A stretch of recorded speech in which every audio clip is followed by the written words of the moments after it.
Vamos à nossa meditação. Hoje o nosso texto é Romanos, capítulo 4, e nós vamos lê-lo do versículo 6 ao versículo 8. Assim também Davi declara: bem-aventurado o homem a quem Deus imputa a justiça sem as obras, dizendo: bem-aventurados aqueles cujas maldades são perdoadas e cujos pecados são cobertos. Bem-aventurado o homem a quem o Senhor não imputa o pecado.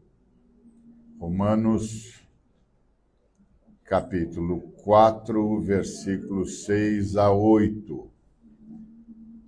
Muito bom.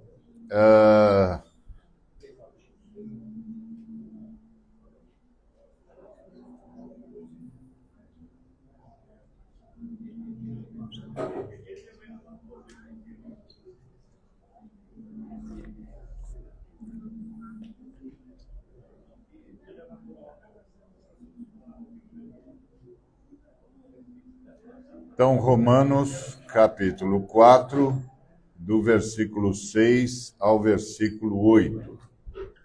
Assim também Davi declara: bem-aventurado o homem a quem Deus imputa a justiça sem as obras.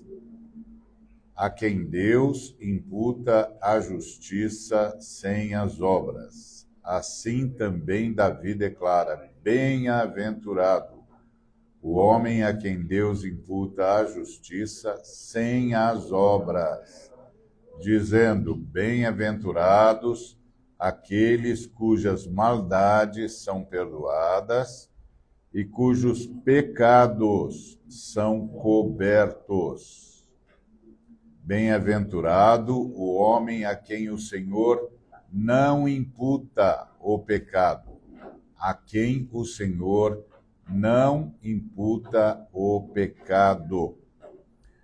Pois é, o apóstolo Paulo está tocando no que a gente entende ser a questão fundamental. O apóstolo Paulo está tocando no que a gente entende ser a questão fundamental. E qual é a questão fundamental? O apóstolo Paulo está tratando desta questão, que é a questão mais fundamental da existência. É disso que o apóstolo Paulo está falando, da questão mais fundamental da existência humana. E qual é a questão mais fundamental da existência humana? Essa é a pergunta. Se você correr todas as culturas, em todos os lugares, se você ler todos os poemas, todas as literaturas, todos os filósofos, você vai descobrir quanta gente está correndo atrás da questão fundamental da existência. O que é isso? É o que explica a tenacidade humana pela vida. Afinal de contas, o que o ser humano está buscando? O que é que move o ser humano? O que é que leva o ser humano a tomar as decisões que toma, a produzir o que produz e a buscar o que busca? Então, isso é a questão fundamental da existência humana. E a questão fundamental da existência humana, diante da realidade que a humanidade vive, é: como pode uma humanidade marcada pela maldade, promotora da maldade, que convive com a maldade, que tem a maldade presente em toda a sua realidade, seja por ação, seja por comissão, seja por omissão. Como uma sociedade como essa pode ser aceita por um Deus que é apresentado como justo e perfeito? Como? Como podemos nós, que falhamos constantemente, o tempo todo? Havia um pensador cristão no século retrasado, chamado Chesterton. E ele era um apologeta. E todas as vezes que falavam com ele sobre pecado original, ele dizia: pecado original é uma questão que a gente não precisa discutir, porque ele está estampado nas manchetes dos jornais. Basta abrir o jornal que a gente se depara com a maldade humana, com a violência, com a morte, com a angústia, com o desespero e com os atos de violência. Como a gente normalizou isso, a gente não faz a pergunta crucial, que é: como nós chegamos a isso? Ou nós chegamos a isso, ou nós somos isso? E isso é o que nos caracteriza desde sempre. Ou como nós nos tornamos isso? Ou sempre fomos assim? E como é que a gente sai disso? E quem pode nos ajudar a sair disso? Uma vez que nós estamos o tempo todo repetindo à exaustão os mesmos atos. O tempo todo. A gente assiste a violência em suas várias manifestações. Algumas evocam justificação, outras não têm como evocá-las, mas todas elas esbarram numa questão crucial, que é: tinha de ser desse jeito mesmo? Não podia ser de outra forma? E a outra pergunta, que é mais crucial ainda, que é: como os seres humanos admitem a possibilidade desse jeito de tratar suas questões? Que jeito? Provocando a maldade, a destruição, a morte, o desespero. Baseado em que lógica seres humanos tratam isso como natural? Por que isso é natural aos seres humanos? Então, a gente se dá conta de que nós falhamos.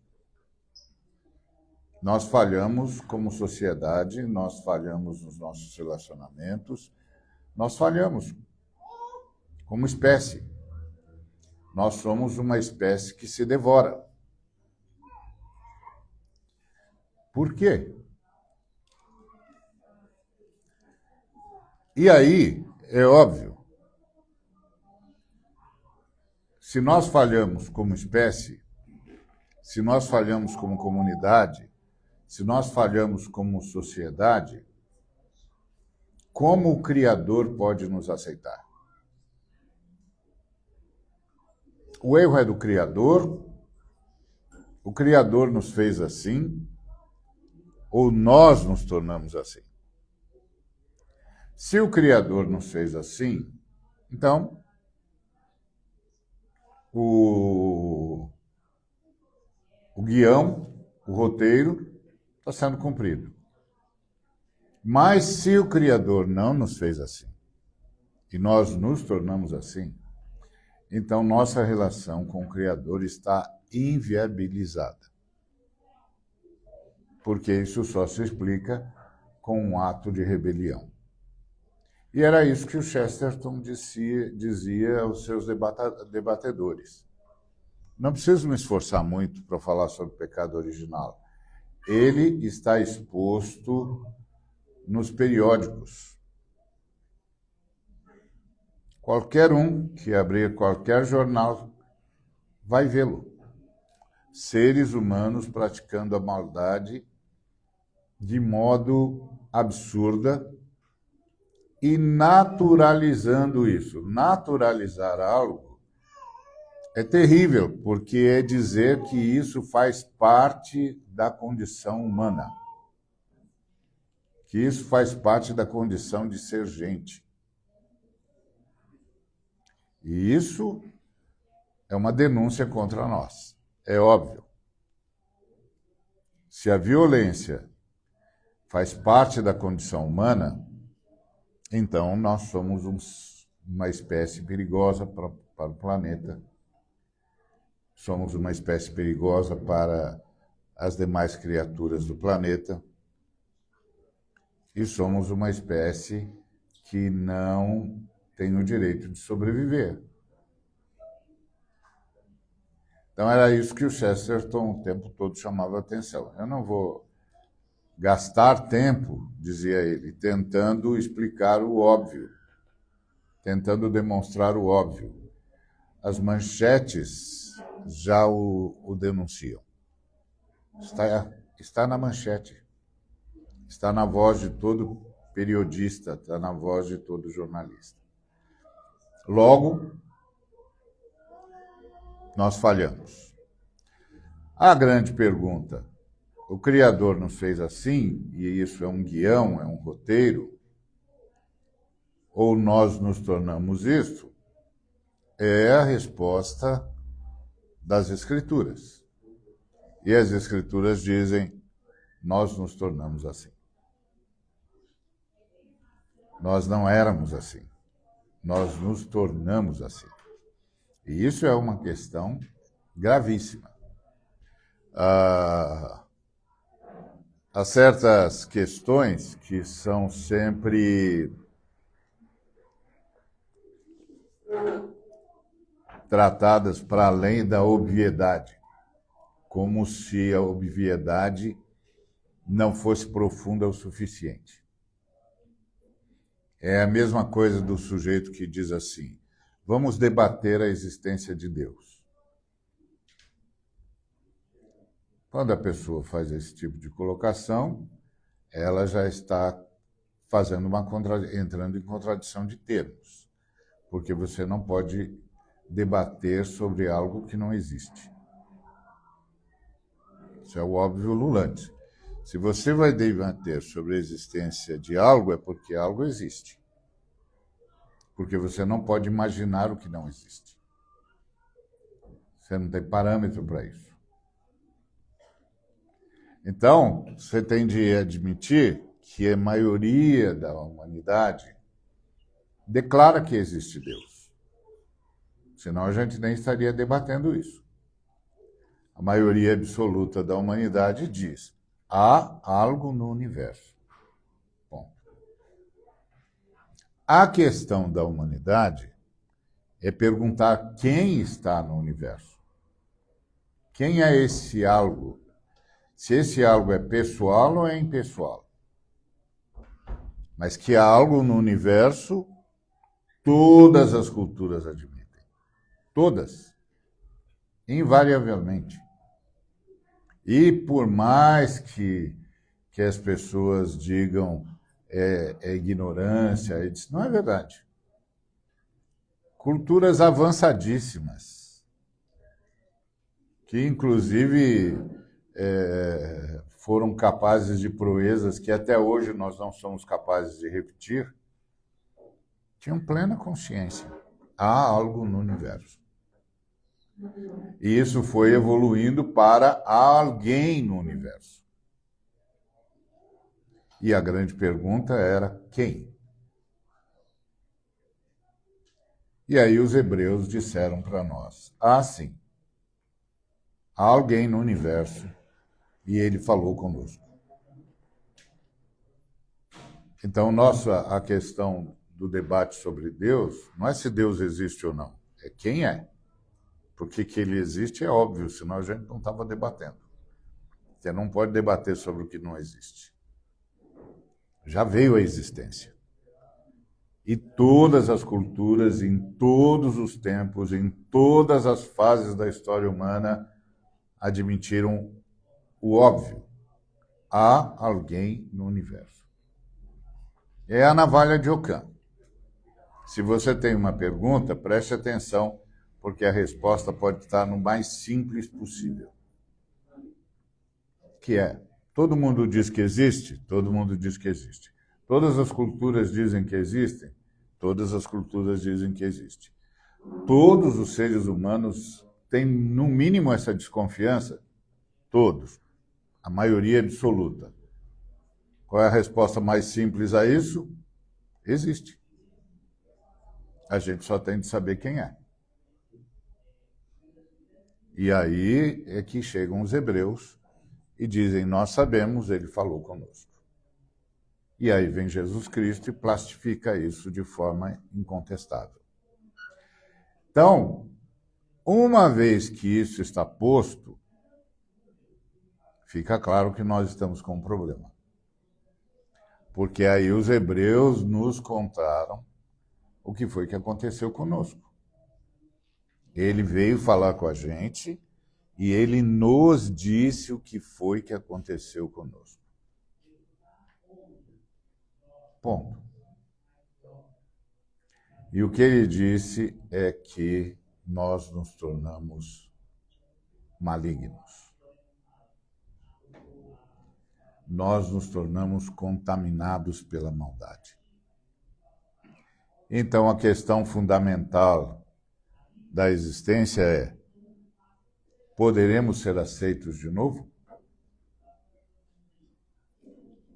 Poderemos retomar o contato com o Criador? O Criador pode nos aceitar de novo? O que é que a gente deve fazer ou pode fazer para que o Criador nos aceite? E aí o apóstolo Paulo apresenta duas respostas. E elas são radicalmente opostas entre si. A primeira resposta é uma resposta extremamente religiosa. Porque o que é religião? Religião é a tentativa humana de religar-se ao Criador. E há um sem número delas. E todas as religiões, de alguma maneira, levantam uma questão simples. E o que as religiões levantam é também algo que a gente pondera, talvez seja possível. Talvez seja possível, por que não? E o que é que as religiões, na sua maioria, propõem? As obras. As obras. A lógica é, se eu me esforçar o suficiente, se eu cumprir as regras, se o meu bem superar o meu mal, então Deus me aceitará. Essa lógica é uma lógica do indivíduo. O que é o indivíduo? O indivíduo é o ser que se vê como centro e que busca garantir sua própria sobrevivência por meio do mérito. Isso é um indivíduo. Na verdade, ele é fruto da modernidade. Um sujeito que a vida é centrada nele. E ele julga tudo a partir daquilo que lhe apetece, daquilo que, na sua visão, lhe confere sobrevivência com maior ou menor qualidade. Porque ele é o centro do universo. Esse é o indivíduo. O indivíduo é o que acredita no mérito. É um desvio da filosofia. É um desvio da antropologia. É um desvio da sociologia. Paulo, então, apresenta o caminho de Deus.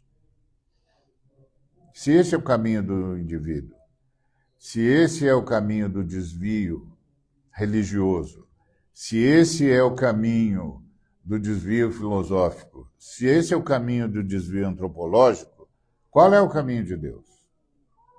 Porque, no final das contas, a questão fundamental é como ser de novo aceito por Deus. Então, qual é o caminho de Deus? E o caminho de Deus, conforme diz o apóstolo Paulo, ele vira o mundo da gente de cabeça para baixo ou de cabeça para cima. Tudo depende de como você entende os desvios. Quando a gente se desviou, a gente se botou de cabeça para baixo, então vem Deus e nos coloca de cabeça para cima. E qual é o caminho de Deus? O apóstolo Paulo diz: a graça. A graça. Graça é um atributo da Trindade. É um atributo, uma qualidade da Trindade. O que compõe a graça? A graça é composta da misericórdia da Trindade, que é a capacidade da Trindade de dar uma nova chance.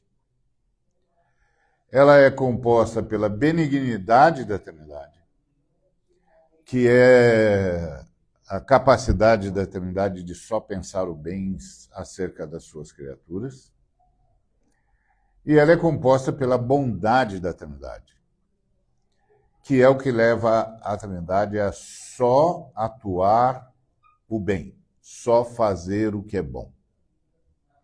Então, estas três características compõem esse atributo divino que é chamado de a graça.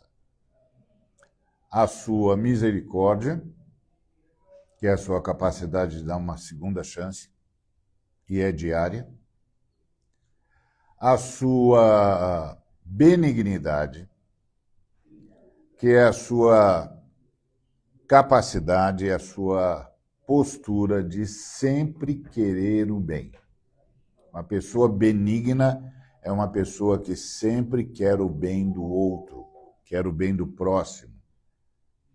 E a bondade, que é a benignidade em ação na história. Ou seja, Deus está sempre fazendo o bem. Ainda que é óbvio, ou pelo menos deveria ser, que o que um ser infinito chama de bem, nem sempre seres finitos conseguem captar. O que um ser infinito chama de certo, nem sempre os seres finitos conseguem perceber. Porque é o óbvio ululante.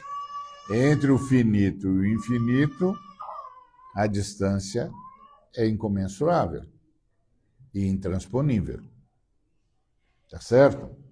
Uma das coisas mais surpreendentes quando a gente fala sobre Jesus é como alguém do infinito se restringiu à finitude.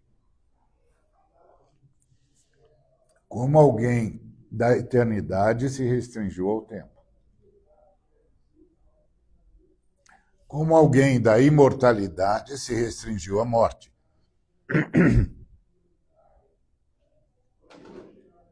É o sacrifício do Cordeiro.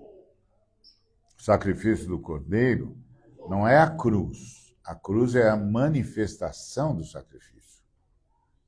O sacrifício do Cordeiro é a sua kenosis, o seu esvaziamento, do infinito para o finito, do eterno para o temporal, do imortal para o mortal. E da onisciência para a ignorância. Então, você imagina o que é você chegar para alguém que sempre foi onisciente e perguntar-lhe e ele responder: não sei. Não sei.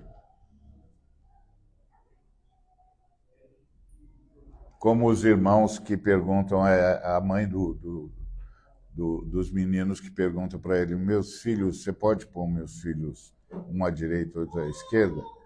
Ele falou: olha, primeiro precisa ver se eles vão beber do mesmo cálice que eu. Aí eles dizem assim: nós vamos. Aí ele diz: é verdade, vocês vão mesmo. Mas eu não sei quem vai sentar à minha direita e à minha esquerda, não. Isso aí só o Pai sabe. E quando perguntam para ele: quando vier o Espírito Santo, o reino vai ser restaurado? Não sei. Isso aí é o Pai que reservou para a sua autoridade exclusiva. Ou seja, o onisciente veio da onisciência para a ignorância. Tudo que eu sei é o que me é revelado. O que não me foi revelado, eu não sei. Isso é kenosis. Isso é esvaziamento. Isso é sacrifício.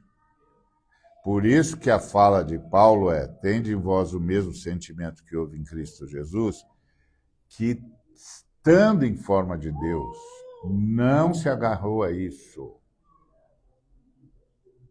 mas a si mesmo se aniquilou. Esse é o sacrifício. Oi. Esse saber, né, do bem, que é bem diferente da Deus infinito e a gente finito, tem muito a ver com o Gênesis 3, com a árvore do conhecimento, que antes a gente, eu entendo, né, que antes a gente dependia desse conhecimento de Deus, né, que vinha que era o bem, então a gente estava nessa sintonia com Deus, do bem que Deus quer, né, ser o mesmo que a gente. E depois tem essa quebra, que aí a gente se torna um ser finito também, né? Da morte, que vem a morte. Tem alguma coisa a ver esse conhecimento do bem e do mal? Que aí estava falando de Jesus e eu pensei nisso, porque Jesus dependia do que Deus revelava para ele. E essa era a nossa condição no Éden, né? De depender de Deus. E a gente se revela justamente contra isso, né? Essa decisão de não, eu sei o que é bem. Então é o indivíduo, né? Eu sei o que é o bem. Nós fomos convencidos de que não precisávamos de Deus para decidir o que era bom e o que era mal para nós. E aí Jesus vem e diz: não, eu só sei o que me é revelado. Era dessa condição que nós jamais deveríamos ter saído. Exatamente isso. Então, a graça. É isso que o Paulo sugere como caminho para ser de novo aceito por Deus. Graça. E a graça é isso que eu disse, esse atributo composto pela misericórdia, pela benignidade e pela bondade divina. É um atributo divino. A gente sempre fala dos atributos divinos. Onisciência, onipotência, onipresença, são atributos divinos. Eternidade, imortalidade. E a gente nem sempre acrescenta graça. É outro atributo divino. Alguns atributos divinos são comunicáveis. Amor, bondade. Mas outros não são. Tais como onisciência, onipotência, onipresença. Não são comunicáveis. Mas graça é comunicável. Então, graça sempre foi o caminho de Deus. Agora, como é que o Paulo prova isso? Porque lembra que o Paulo está conversando com judeus, que sempre acreditaram na lei, que sempre acreditaram no esforço pessoal, que sempre acreditaram nos seus próprios méritos. Inclusive julgam a partir disso, que é o que parece ser universal. Todos os seres humanos julgam os seres humanos. E sempre julgam a partir do que entendem ser o seu mérito em contraposição ao demérito do outro. Aliás, todo o sistema legal pressupõe isso, que há seres humanos meritórios porque cumprem a lei, e seres humanos demeritórios porque quebram a lei. E é baseado nisso que nós julgamos sempre. Mas aí vem Deus e contraria nosso raciocínio. E aí, ao invés de oferecer a lei, o mérito, o crédito, o débito, ele oferece a graça. E aí o Paulo está falando com gente que sempre trabalhou com a lógica do mérito. Então aqui tem um grande risco dessas pessoas simplesmente virarem para o Paulo e dizerem: você está inventando.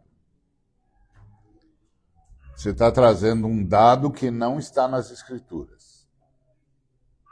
Aí o Paulo, para provar que a graça sempre foi o caminho de Deus, ele constrói um caso, como um advogado diante de um tribunal. No início do capítulo 4, ele chama a primeira testemunha dele. E a primeira testemunha que ele chama é Abraão, o pai da fé. E ele deixa claro, tá vendo? É graça. Ele recebeu a fé, proclamou a fé, e Deus disse: isso eu considero para a sua justiça. Pronto, eu estou atribuindo justiça a você porque você creu no que eu disse sobre ser pai de muitas nações. Então, a primeira testemunha que o Paulo chama é Abraão, o pai da fé. E agora, nesse texto que a gente está considerando, ele chama a segunda testemunha dele. Qual é a segunda testemunha? Davi. Davi, o maior rei de Israel, ele chama como testemunha. E é o foco da nossa reflexão hoje. Claro que não é a vida do Davi, mas o argumento do Paulo. Qual é o argumento do Paulo? Que o Davi também testemunha a favor da verdade central do Evangelho. Davi, que é antes de Jesus, do ponto de vista histórico, não do ponto de vista da redenção, porque Jesus é antes de todos, mas do ponto de vista da materialidade histórica, então ele corrobora com Paulo. Ele diz que a justificação é pela graça. Exatamente o que o Paulo vem dizendo desde o princípio. A justificação é pela graça. Porque o Davi diz: bem-aventurado o homem a quem Deus não imputa pecado. E isso é graça. Simplesmente graça. O Paulo diz assim: e é assim também que Davi declara ser bem-aventurado o homem a quem Deus atribui justiça, independentemente de obras. Ele diz: bem-aventurados aqueles cujas iniquidades são perdoadas, cujos pecados são cobertos. Bem-aventurado o ser humano a quem o Senhor jamais imputará pecado. Ponto. Isso é graça. Então, o Paulo chama uma outra testemunha, o Davi, que mais uma vez sustenta a verdade central das boas notícias. Quais são as boas notícias anunciadas por Jesus? Que a gente é declarado justo por um ato de Deus baseado na sua graça, baseado no seu atributo que é a graça, que é composto de misericórdia, benignidade e bondade. Então, qual é o princípio da graça? A justiça imputada. Esse é o argumento de Paulo. Ou seja, Deus dá a você um crédito. Qual é o crédito que Deus dá a mim e a você? Ele declara a mim e a você justos. É uma imputação, é um crédito que ele dá para a gente.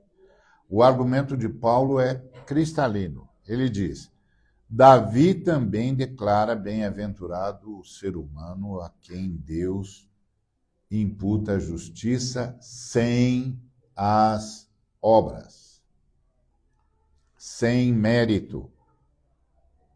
Essa é a frase central.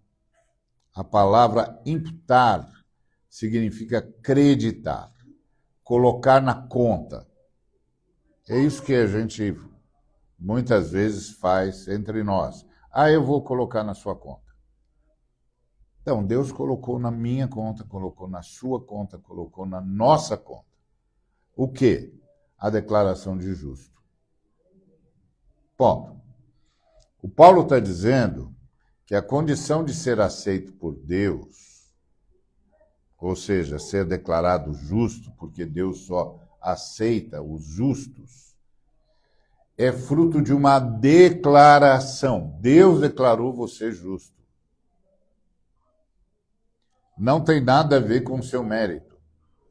Não é algo que a gente produziu. Não é algo que a gente oferece para ele. É algo que ele produz e nos dá de presente. É isso que o Paulo está dizendo desde sempre. A gente é justo porque a Trindade produziu essa justiça e deu de presente para a gente. E aí vem o judeu tradicional e diz para o Paulo: você está errado, isso não está nas Escrituras. E o Paulo diz: não estou errado, não. Minha primeira testemunha dessa verdade é Abraão. Ele foi declarado justo porque creu. E a minha segunda testemunha é o Davi, que diz que abençoado é aquele a quem o Senhor declara justo sem levar em consideração as suas obras. Então é algo que Deus produz, que a Trindade produz e nos dá de presente. É uma justificação que vem de fora de nós. Deus declara a gente justo. Não tem nada a ver conosco. Vem de fora de nós. Aliás, isso é uma coisa muito complicada. Eu lembro de um amigo que disse uma vez, colega nas batalhas aí pela justiça social, etc., ele disse: Deus fará justiça. Eu disse: não, nós faremos justiça. Ele falou: por quê? Porque Deus faz justificação. Nós fazemos justiça, baseado no caráter de Deus. Porque o que Deus faz é atribuir crédito de justiça aos injustos. Então, nós ficaríamos extremamente surpresos se Deus produzisse conversão num desses malignos que nós queremos ver apodrecendo atrás das grades. E a gente não pode ficar surpreso com isso, porque Deus faz justificação. Nós é que fazemos justiça. Justiça na história é a nossa reação à compreensão do caráter de Deus. Mas Deus faz justificação. Porque se Deus fizer justiça, nenhum de nós sobrevive. Bota isso na sua cabeça. Cuidado, para você não deixar as suas convicções sociais e sociológicas nublarem, obnubilarem a sua convicção de fé. Deus faz justificação. Deus declara seres humanos pecadores como justos. E é um ato de Deus. E pode atingir qualquer ser humano. Qualquer ser humano. Mesmo aqueles que a gente entende serem dignos de punição. Nós estamos, de fato, repletos de testemunhos de gente má que nasceu de novo. Desde sempre nós fizemos programas de evangelização nos presídios. É ou não é? E nós vimos muita gente que praticou toda sorte de malignidade e que Deus declarou justo e o fez nascer de novo. Porque Deus faz isso. A Trindade faz justificação. Então, se a Trindade faz justificação com aquele sujeito que a gente evangelizou na cadeia, por que não fará justificação com o sujeito que a gente não gosta? Quando é o sujeito que a gente evangelizou na cadeia, a gente sai dando testemunho para todo mundo do poder de Deus. Mas quando é o sujeito que a gente não gosta, a gente diz, não é possível que Deus vai salvar esse sujeito. Desculpa. Entre seres humanos é tudo igual. É tudo igual. Os que eu gosto e os que eu não gosto. E isso é uma coisa que eu preciso trabalhar se eu quiser, inclusive, entender a minha própria redenção. Porque, senão, atrás de uma frase aparentemente espiritual, eu vou continuar falando de mérito, ao invés de falar de graça. A graça de Deus pode atingir qualquer ser humano, mesmo aquele que eu acho de uma malignidade incontornável. Só que, do ponto de vista do infinito, do puro, do perfeito, qualquer gesto maligno é incontornável. Tem de ter isso em mente. Nós, seres humanos, temos um problema. Nós vivemos nivelando por baixo. O que é nivelar por baixo? É eu estou bem porque eu estou melhor do que ele. Eu não faço o que ele faz, eu não penso como ele pensa, eu não sou agressivo como ele é, então eu estou bem. Não, mas não é a maldade que é o padrão, não. Ué. A régua não é quem é menos ou mais mal. Essa não é a régua, não. A régua é a Trindade. A régua é o Cristo. A régua é Jesus de Nazaré. A régua não é o nivelamento por baixo. A régua é Cristo. Então, diante da justiça demonstrada por Cristo, qualquer malignidade, por mínima que seja na nossa ponderação, é incontornável.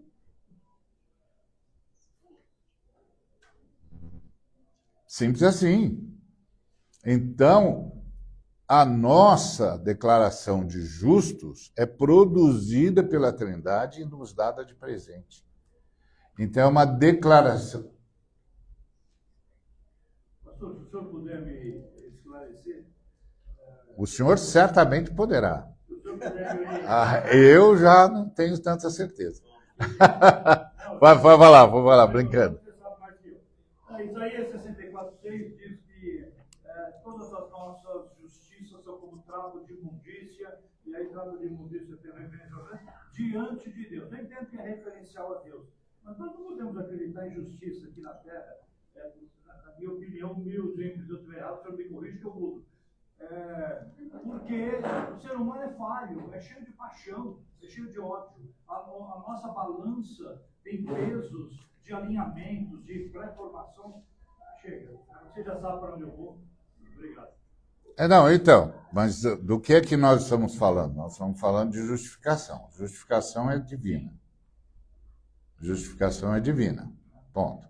Agora, não há nenhuma sociedade sem noção de justiça. Sim, a noção sim, mas a perfeição é... Não, perfeição é impossível. Perfeição é impossível. Por isso que salvação é ato divino.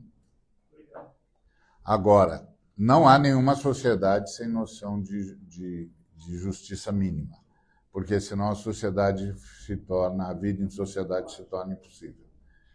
Mas não perfeita. Por isso mesmo, inclusive, que a gente não pode desdenhar da possibilidade de conversão e de novo nascimento e de ser declarado justo de nenhum ser humano, porque isso é um ato divino, não é um ato humano. Com qualquer um pode acontecer isso, porque aconteceu com cada um de nós. Logo, pode acontecer com qualquer um, porque não está baseado nos nossos méritos, porque, como disse Isaías, os nossos méritos, a nossa justiça, não serve para nada. É imunda, é incontornável. Não serve para nada. Então, não é disso que nós estamos falando, sem dúvida nenhuma. O Paulo cita o Davi dizendo que ela é concedida sem obras. Sem obras. Que essa declaração de você é uma pessoa justa, para mim, diz Deus, é concedida sem levar em conta as nossas obras, porque as nossas obras, de fato, não contam. Então, o Paulo anula completamente o sistema de mérito. Não há nada que possamos fazer para ganhar ou merecer a declaração de ser pessoa justa. Não há nada. A lógica do indivíduo que busca se justificar por seus próprios feitos é declarada como falida. É falida, não tem jeito. Diante de Deus, todos os nossos esforços são insuficientes. Ponto. Então, quando a gente tem essa concepção, isso necessariamente vai mudar a nossa relação conosco e vai mudar principalmente a nossa relação com o próximo. Porque a gente não vai sair por aí dizendo que o próximo é irrecuperável.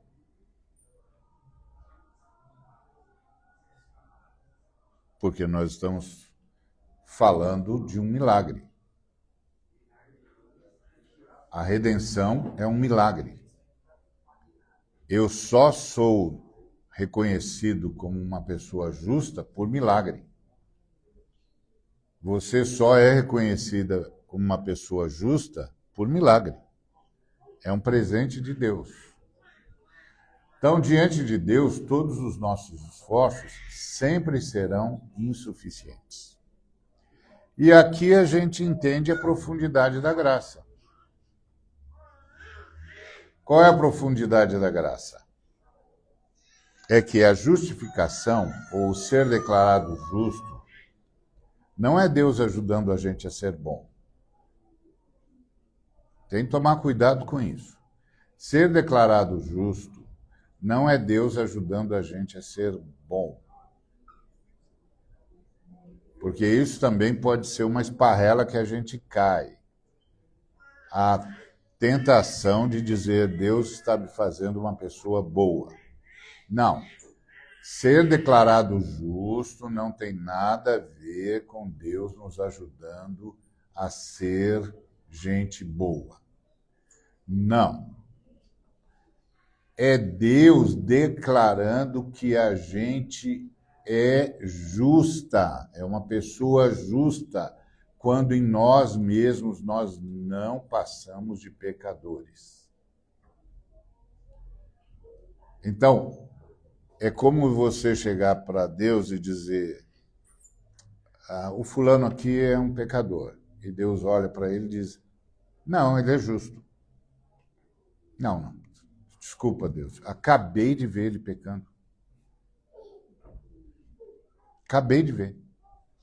Deus diz, sim.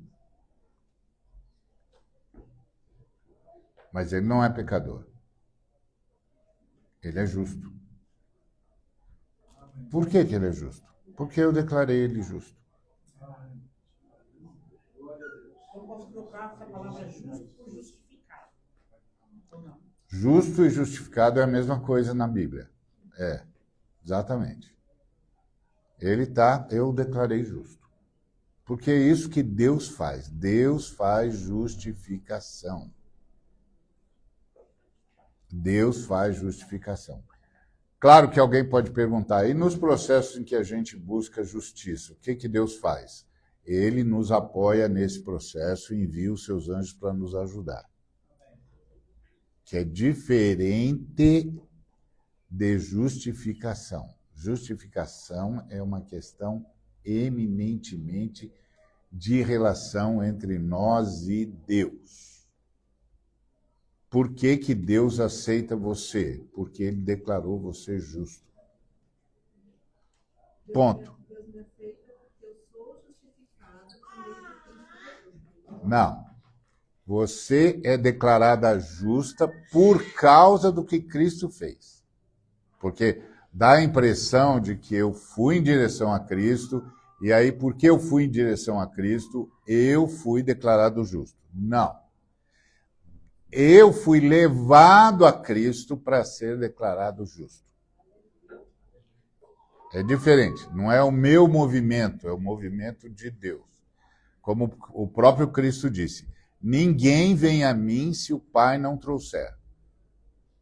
Então, assim, não é você que veio. Você foi trazido pelo Pai, e você foi trazido pelo Pai para o Pai poder dar a você o crédito de justificado. Ponto. Com isso, fica anulado todo o mérito. Não tem mérito. Ah, não, eu vou porque eu... Não, tira o eu daí. Tira o eu daí.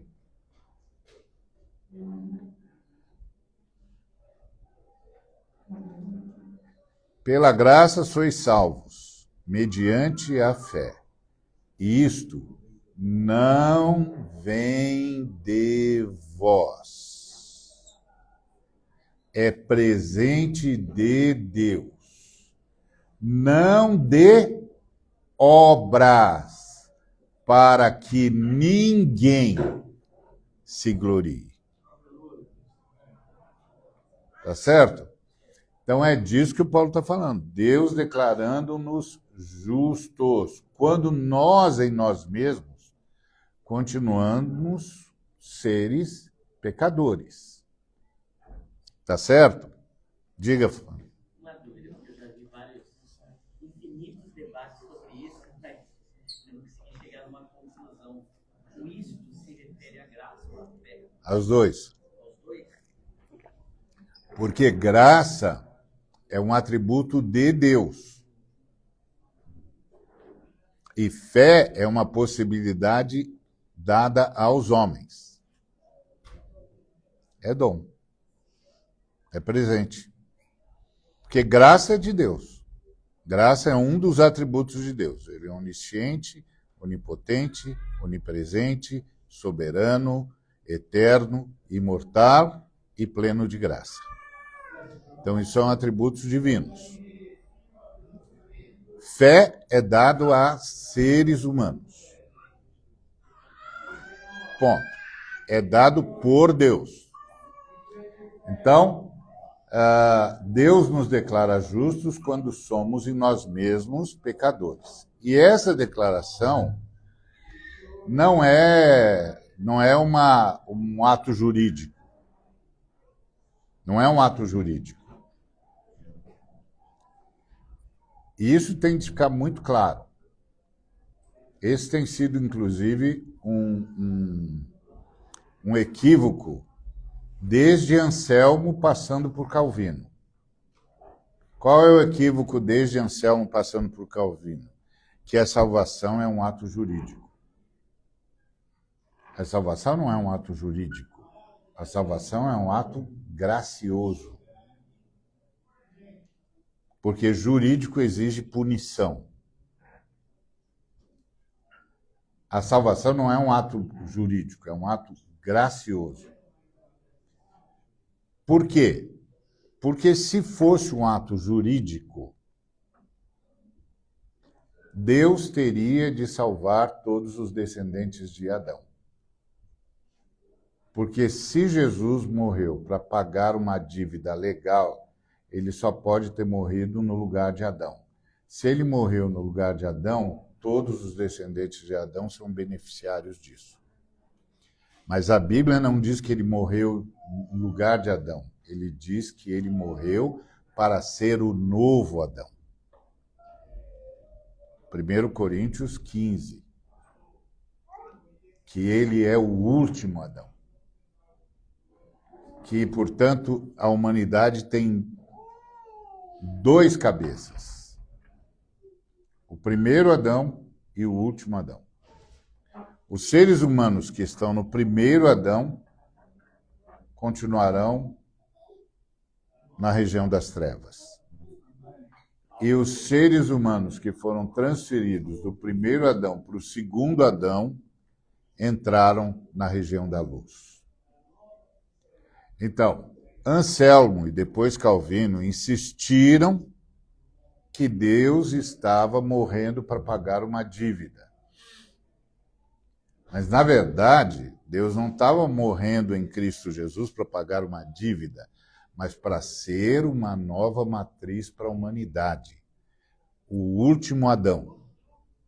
O primeiro é corpo mortal e o outro é alma vivificante.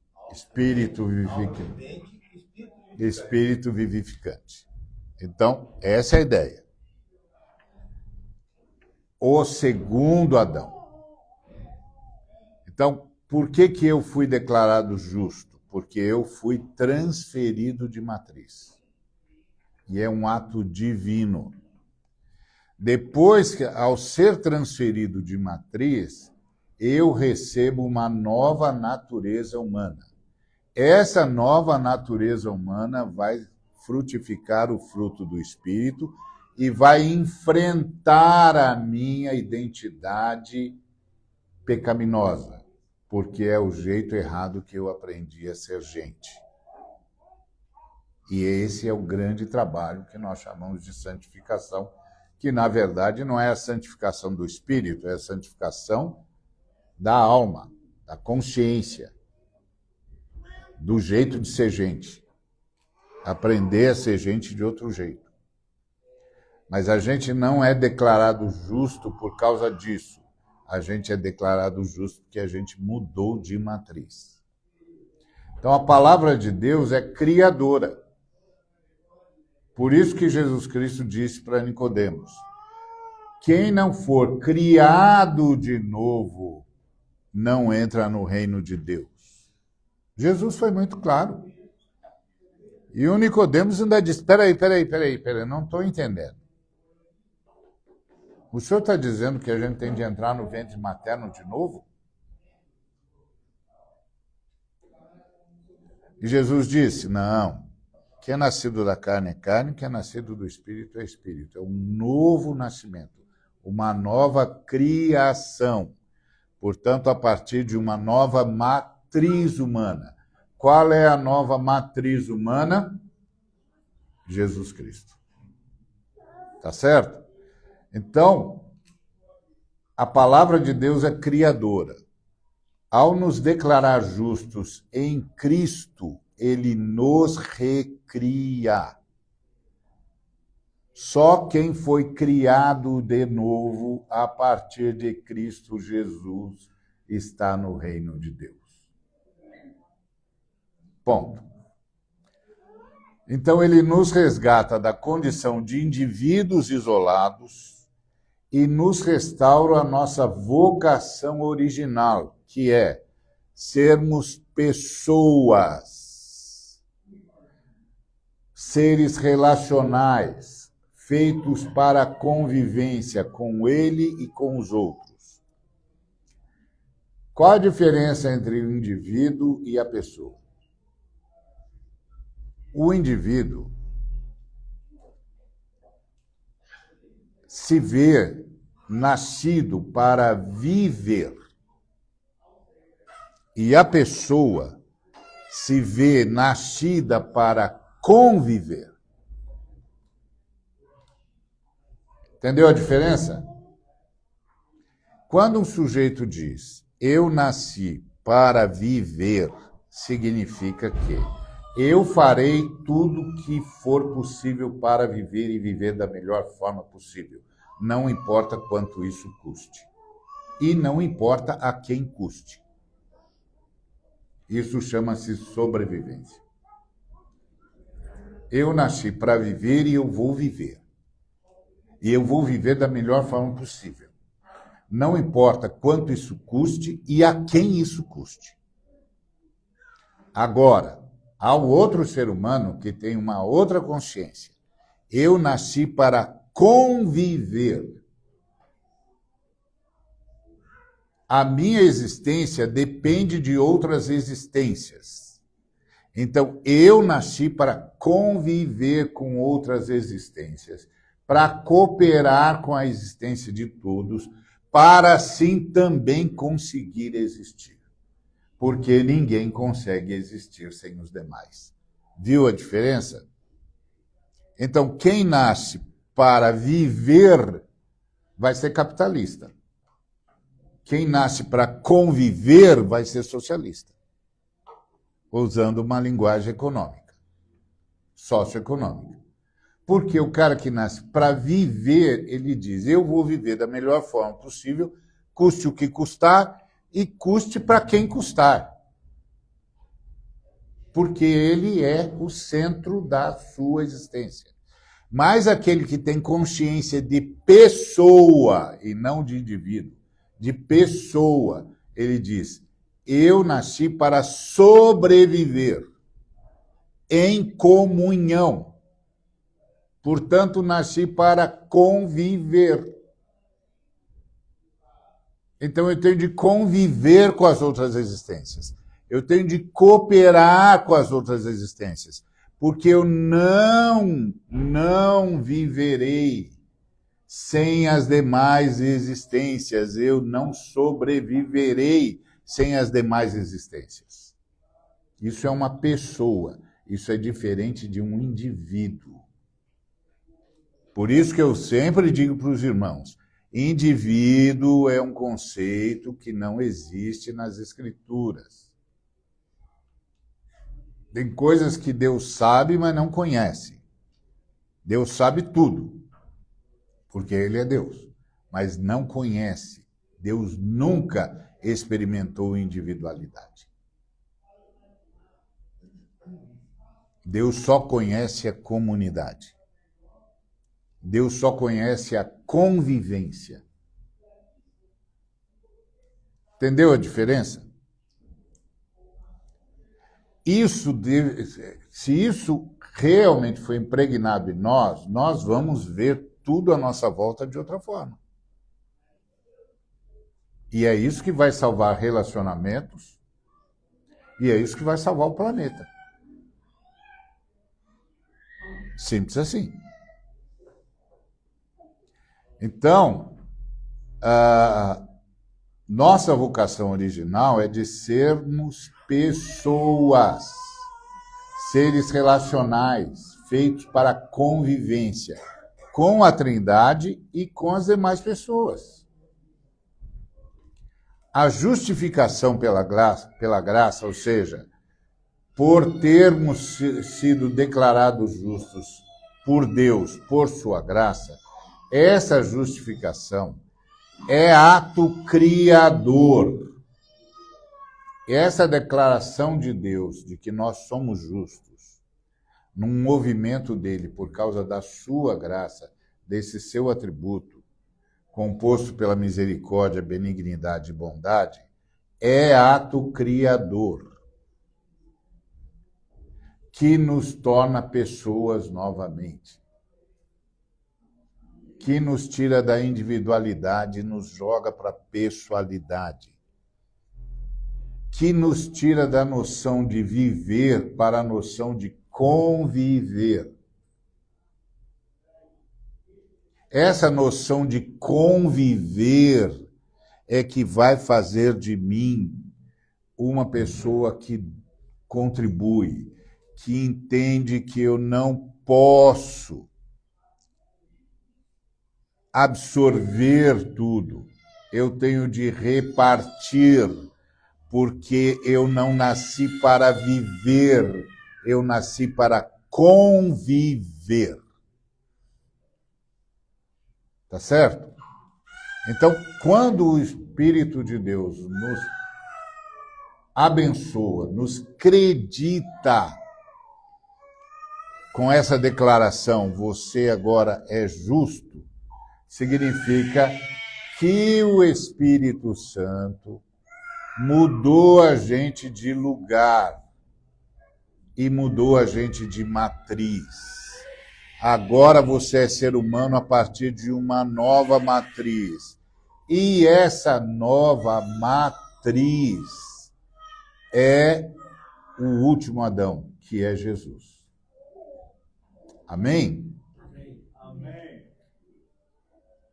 Isso significa que eu fui criado de novo. Meu espírito ressuscitou e agora tem todo um trabalho da união do Espírito Santo com o meu espírito para converter a minha alma. A minha alma é a minha identidade humana.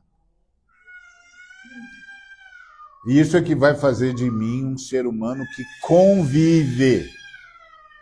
Então, qual é a evidência da graça na visão do apóstolo Paulo? O testemunho de Davi, o testemunho de Abraão. Então, Paulo estabelece o princípio e apresenta a evidência. E que testemunha poderosa que ele escolhe? Davi. Davi não era um homem justo, ou que pudesse ser declarado justo pelos seus próprios méritos. É óbvio que não. Pelo contrário. Ele não podia ser declarado um homem justo pelos seus próprios méritos, mas nem que a vaca tossisse. Não ia dar. A gente lê a história dele, a gente vê um homem marcado pelo adultério, pelo assassinato, pelo engano. Tá certo? Ele era um negócio tão bravo que o próprio Deus disse, olha, você não vai construir o templo para mim porque a sua mão está suja de sangue. Se a justificação viesse pelas obras, e esse é o argumento do Paulo, o Davi estaria condenado. Mas é exatamente por isso que o testemunho dele é tão crucial. Paulo está dizendo, vejam, dá uma olhada. O maior rei de Israel, o homem segundo o coração de Deus, ele mesmo testifica que a bem-aventurança não está em ser perfeito, mas em ser perdoado. A bem-aventurança não está em ser perfeito, mas em ser perdoado por Deus num ato de graça. Não é ser perfeito, é ser perdoado por Deus num ato de graça. O Davi experimentou na própria pele que a aceitação de Deus não vinha das suas vitórias militares, muito menos da sua piedade, mas unicamente da misericórdia divina. Então, as palavras do Salmo 32 descrevem a experiência de quem foi declarado justo por um ato gracioso de Deus. Maldades perdoadas, ele diz. A dívida que era impagável foi cancelada. Cancelada. Há uma diferença entre dívida paga e dívida cancelada. Tá certo? Então, os pecados foram cobertos. A identidade que era definida pela vergonha, agora é coberta pela justiça de Cristo, porque eu estou numa nova matriz. O pecado não é mais imputado. Ao invés de Deus creditar o pecado, acredita a justificação. Deus, em sua aliança de graça, não se relaciona mais conosco com base nas nossas falhas. Tá claro que ninguém entendeu o que eu falei, senão vocês teriam dado um pulo e gritado aleluia. É óbvio que vocês não entenderam. Ou vocês não entenderam, ou vocês são aquele tipo de ser humano que acha que não tem falha. Porque tem alguns que acham isso. Que não tem falha. Por que o cara diz que não tem falha? Porque ele faz a nivelação por baixo. Eu sou muito melhor do que esse aqui. É sempre assim. E faz sentido? Claro que faz sentido. Se você nivela por baixo, faz sentido.